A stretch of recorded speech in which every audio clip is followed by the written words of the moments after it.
Hey gorgeous, this is episode number 226. Hi there, this is Dr. Shannon Tran. You are listening to Heart Sells Podcast with Christine Schlonski. Enjoy.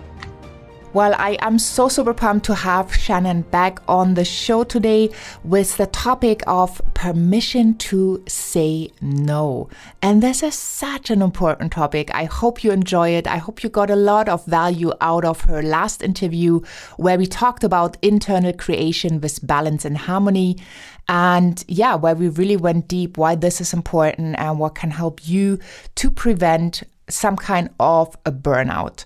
Dr. Shannon Tran helps ambitious professionals become well-balanced so they can achieve anything without burnout. She helps them to embody their values and remove subconscious beliefs and patterns that are leading to burnout.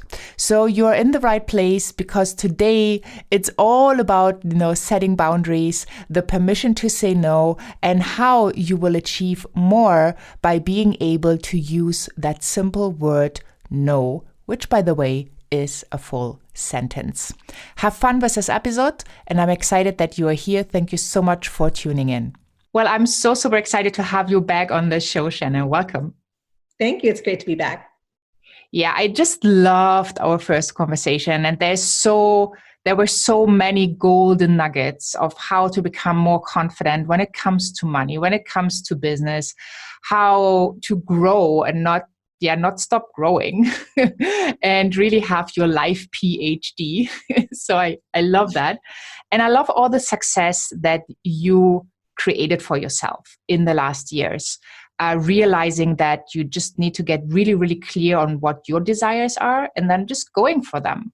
And I know that many, many people, they know what they don't want, but they don't really know what they want. Mm-hmm. Can you tell us a little bit about what you did to figure out that piece for you?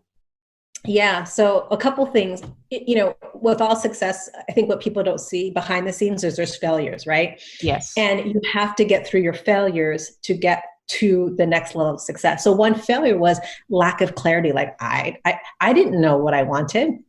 In fact, I didn't realize just how much of a people pleaser I was and how I was living other people's agenda. And so what the first step that helped me, if you're someone who doesn't know what you want, or what you want, is know what you don't want, right? Like that eliminates half of it right there. Well, I don't want that, and I don't want that. Well, what would I want? And the work with this is, if you're someone that struggles with self-doubt or just there's too many options, there's going to be a little bit of some work that needs to be done, because it's going to take you time to figure that out. Because probably the first time you ask yourself what you want, it's probably going to be other people's expectations, what you should do, what society tells you, what your parents tell you, what your work tells you, what your partner tells you, what you think you should do as a parent. Like the shoulds and the expectations will be the first round that comes up. Yeah.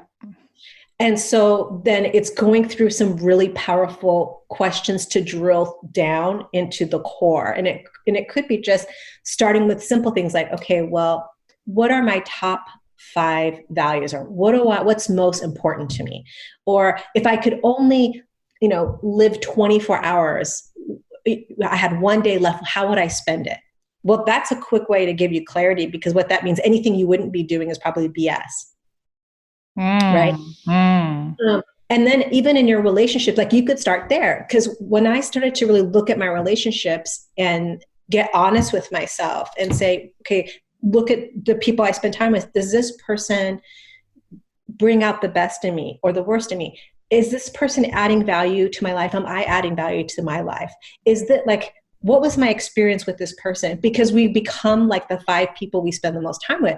So I just started, and it's not I'm not going to lie, it was painful, right? Because it means either you're reducing time with those people or you're eliminating them from your life. Yeah. When you gain clarity, that's the cost of clarity. That's the cost of knowing what you want, is that there's some grief or some loss that's going to happen. But if you've done the work, then it's chosen, right? You're choosing to let it go. And so it's coming from a powerful place. Does that answer the question in terms of like, what are some things you can do to totally. And I would love to dive into it even a little bit deeper, because when I realized that I had to reduce time with some people, or maybe reduce time to zero and let them go, that's a really painful process, especially, if you are a people pleaser, or if you are like a real loyal person, right? So when I connect with someone, I'm a loyal person. Yeah. So I make sure they are taken care of. I make sure that we are connecting. And for some people, I realized that all the work in the relationship came from my side. Like, let's set up a call, let's set up a meeting, let's go for a coffee, come to my birthday party, like all of the stuff. And they didn't put a lot of effort in, which then kind of got out of balance. And once I learned the concept, it was, really eye-opening. And as you said, you become the average of the 5 person you surround yourself with. And I got really, really clear in who brings joy into my life, who helps me to raise my frequency, my vibe, who helps me to grow, right? Some relationships are, not that, well, how do I want to word this? Peaceful, right? Because some people will help you to trigger so you can grow and you see what you don't want to see. Yeah. And that could be growth, right? Exactly. Well, definitely. Most of the time, it's not always nice, but if it helps you, then that still can be a good relationship. But you need to get clear on where you want to go, because then those are the topics that you want to discuss with people, that you want to spend time with, right? You don't get to mastery by just, reading a book once or talking about the topic once. It's like reinforcing and learning over a long time period. That's a good point. And in terms of going deeper, even because I was a pretty big people pleaser, right? Because for a lot of, this is probably common for women, like for women, get approved and get along with people. And I didn't realize just how deep, like there were layers to it. And so recently and I felt like, wow, I've done so much work. Like I've got this covered. And it was interesting because the body doesn't lie. Recently I went to a leadership training, and it was all about embodied leadership. And they would have us go through different physical exercises to see how our body shows up in interactions. So one was even like using some kind of like punching bag. It wasn't a punching bag, but just that's the best visual I can give. And they would have us say yes and punch and then no. Well, interestingly, my nose were kind of weak. And I thought, wow, that's fascinating. Like, even though I've worked on my mindset, in my body, it's still there.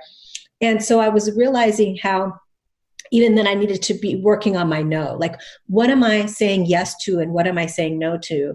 And in what situations? And so sometimes the work that we have to do is just noticing how often we say yes, noticing how often we say no. And I like to ask myself powerful questions when helping myself gain clarity like this. So when I'm interacting with people, sometimes I'll just ask myself, what is this person offering me?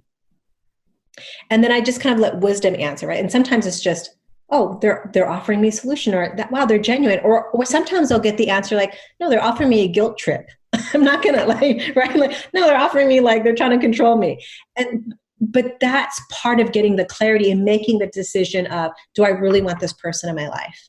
And I think when we ask questions like that, we start to value our time too and who we are, it becomes easier to set limits, at least in my experience, right? Yeah, totally. So speaking of no, I learned a while ago, not a long time ago, but some years ago, that no is a full sentence. Yes. Funny. Correct. Which I found very powerful, because oftentimes we say no, or we come up with like a long-winded excuse to say no just because we try to get better in saying no. Exactly. We think we have to justify or explain our no. Yes. And giving ourselves permission to say that doesn't work. And what I've done, like if I've needed to work up to it, because for some people, they're so afraid to say no, I'll give them phrases to help close the gap, which is, that doesn't work for me. a little more softer approach for some people where it's hard to say no, but that doesn't work for me. And boy, that has helped me so much in terms of not going down the wrong path. I mean, it's helped me like make better choices on my schedule, the hours I'm available, not available, the projects I take on. It's so powerful. It is so powerful. And so I love that you're sharing this, because we need to be able to have access to our no to get the clarity for what we want and to give ourselves permission to say no. Yeah, totally. Yeah. And to be able to say no, we need to know what we desire so we can make that decision in the first place. So what would be really interesting for people, because obviously you run your own business and you have conversations, how do you deal when getting a no after you made an offer? Oh, like if I'm making an offer and someone says no to my offer? So for me, I've learned not to take it personally, because I'm really coming from the place of, interesting. Where's the no coming from? Because quite frankly, sometimes the no is just, I'm not ready. I'm afraid. So is it a no for now? Is that what it is? Actually, let me give you an example, because I think it really helps to see about the conversation we're really having in terms of just heart selling. I was making an offer to someone for someone that I close for, that I sell for. And this is actually a perfect example here.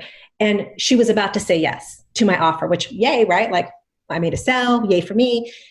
But as we were talking, I noticed that she tends to do that.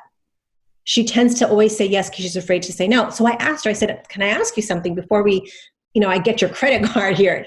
She said, sure. I said, are you just saying yes to me right now because you're afraid to say no to me?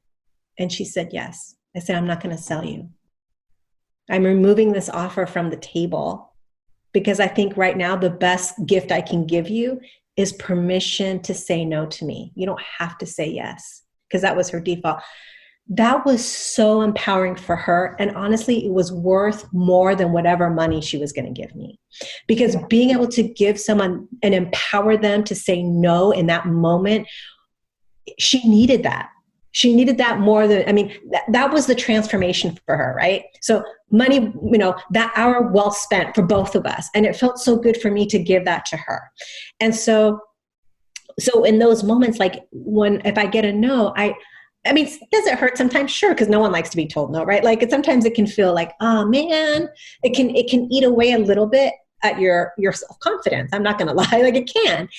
And so it's important to really like come from a place of, it's okay if this person is saying no and it's coming from the right place for them. And if they're saying no for the wrong reason, I'm going to challenge them and find out the truth. And if they're saying yes for the wrong reason, I want to know that too, right? Yeah. And how you said no doesn't mean not now. That's always what I say. No means not now. It doesn't mean no forever. Yeah. And it's also important to figure out what's the reason behind it. Right? Because sometimes like when somebody is just afraid, but you know exactly they need it, you have to provide them with a certain level of confidence to make a decision that really helps them to be empowered. Because when they leave the conversation, they still carry that big challenge with them. It didn't go away just because they had a clarity call or a strategy session or however you want to call it. And, if you can't help them to figure it out, they probably go somewhere else because they need to have it figured out. Exactly.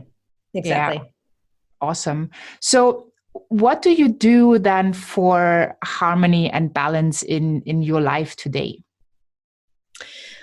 So a couple things. One is I pace myself. So I kind of like look at my calendar and I look at it in like quarterly. And so every quarterly, regularly, but especially quarterly, I will map out time for myself, right? So time, like, in fact, I'm just set up to go to Hawaii because prices are so great right now with this virus. Wow. You just give me ideas. No, it's insane. I can go to Hawaii for like $300. So that's my gift to myself. No, it's crazy. It's insane. So I really spend time rejuvenating myself. I get massages now.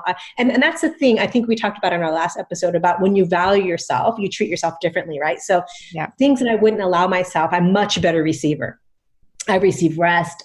It's safe for me to rest. I allow myself to rest. So I get massages. I'll, go for walks. I'll just have downtime because I listen to my body better. And so I like to schedule quarterly things, to just rejuvenate, to have that balance. I do meditation every day, mostly.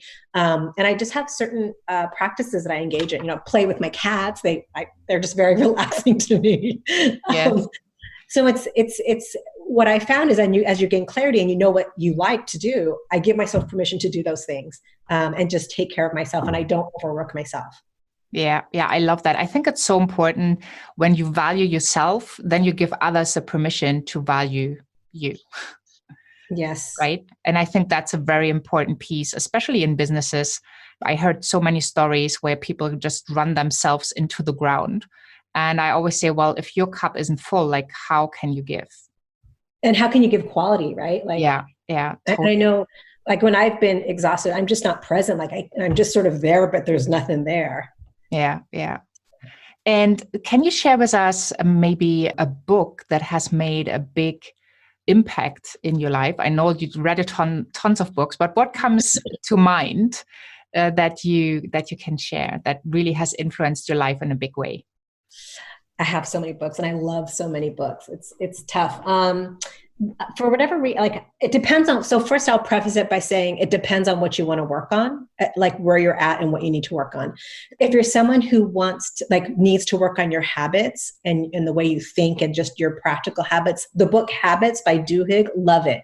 If you're someone who, and this was a part of our conversation earlier, if you're someone who struggles in your relationships, and you're a giver and you tend to attract takers, or you don't know how to set healthy boundaries.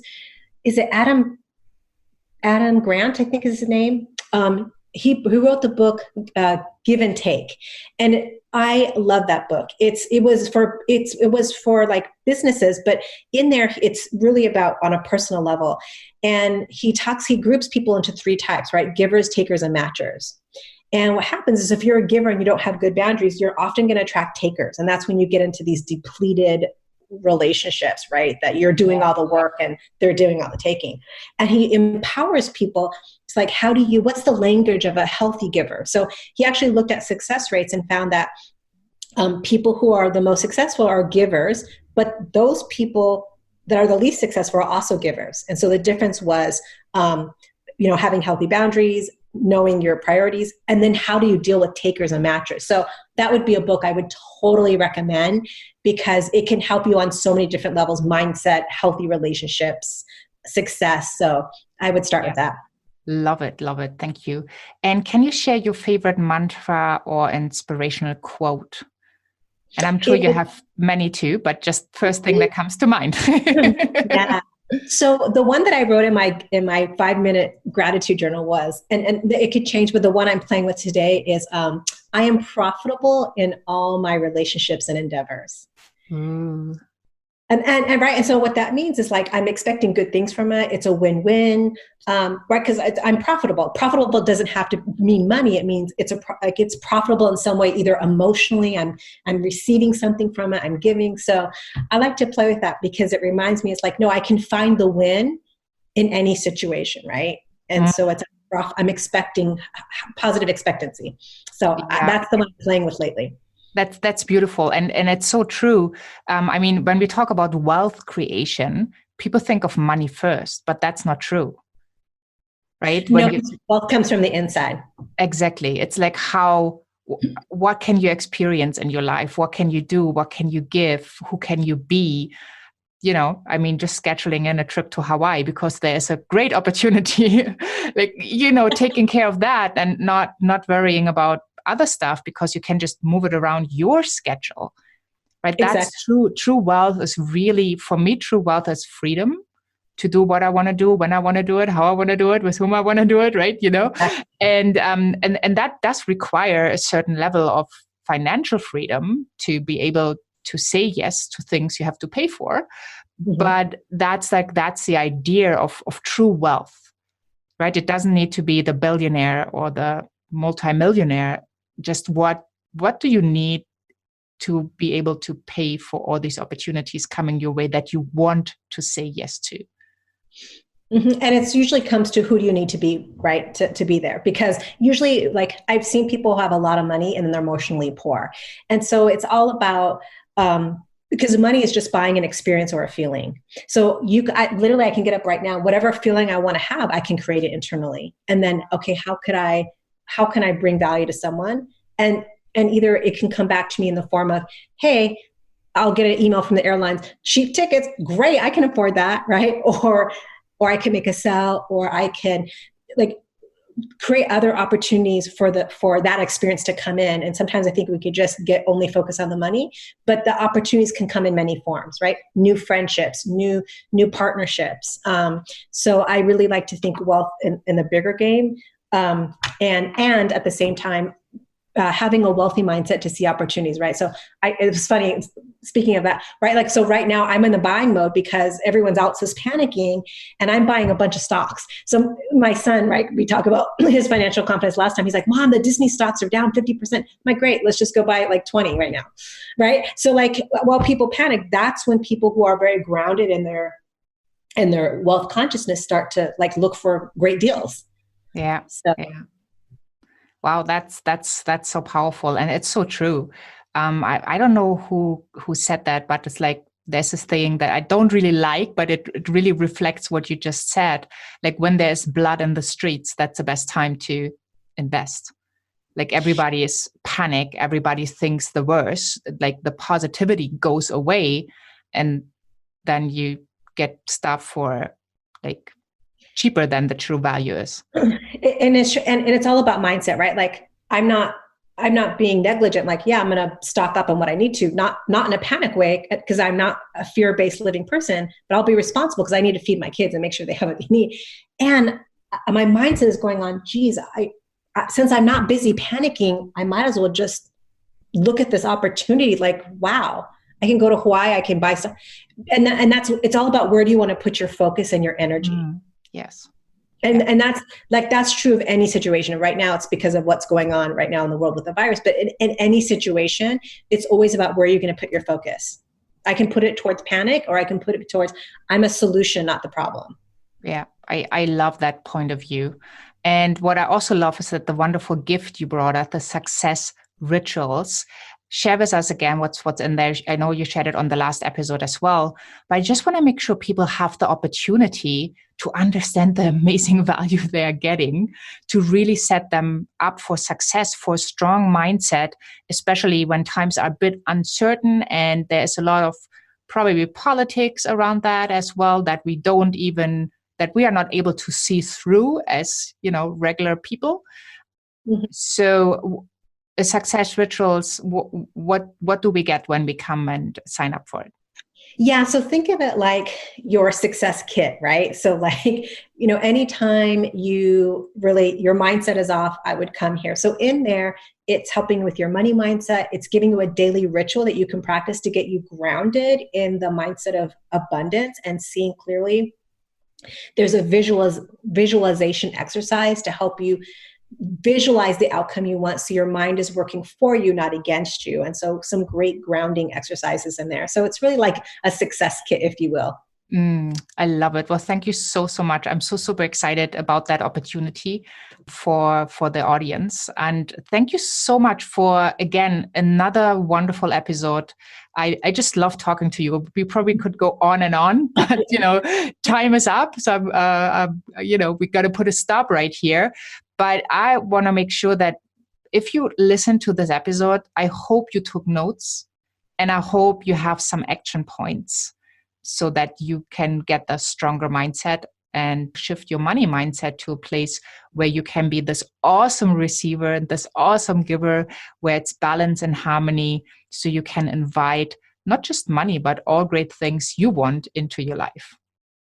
Thank you so much, Shannon. This was fun. And thank you. Thank you, Christine. Well, what a great episode. I'm so happy I had the opportunity to talk to Shannon again. And I just love the way to see how we can have balance, harmony, how we can really, really set our boundaries and make things happen that are important to us. hop on over to christineschlonski.com, find the podcast tab, and get your show notes, your transcripts, all the links to Shannon. They're just one click away. And get your resources as well. And once you're over there, sign up for the empowerment notes. I'm so super excited to have you in that tribe of heart sellers that are really going for their dreams by delivering amazing value to their audiences, to their tribes. And I would love for you to be part of that. Empowerment Notes is basically all the updates on Heart Sells podcast, as well as amazing content where I share some advice, some tips, resources as well, and just parts of my journey. And usually I always have something for my tribe that you do not get anywhere else but with the Empowerment Notes. So hop on over to christineschlonski.com, sign up, and thank you so much for tuning in. Have a wonderful day wherever you are in this beautiful world. And I'm saying bye for now.